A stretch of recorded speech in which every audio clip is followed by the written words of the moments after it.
بسم اللہ الرحمن الرحیم۔ السلام علیکم ورحمۃ اللہ۔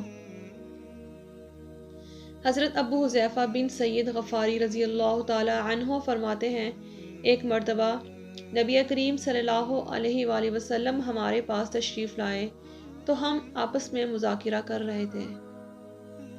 آپ صلی اللہ علیہ وآلہ وسلم نے پوچھا، کیا باتیں کر رہے ہو؟ حاضرین نے کہا، یا رسول اللہ، قیامت کی باتیں کر رہے ہیں۔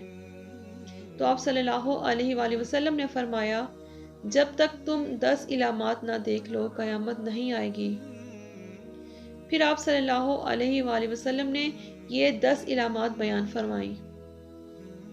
نمبر 1، دھواں یعنی دخان۔ نمبر 2، دجال کا آنا۔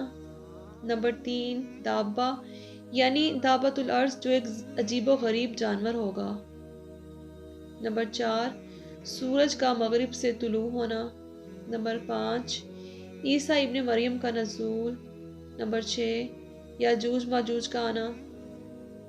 نمبر 7، زمین میں دھنس جانے کے 3 بڑے واقعات، ایک مشرق میں، ایک مغرب میں اور ایک جزیرہ عرب میں، اور ان کے سب سے آخر میں ایک آگ ملک یمن سے نکلے گی جو لوگوں کو ان کے محشر یعنی ملک شام کی طرف ہانک کر لے جائے گی۔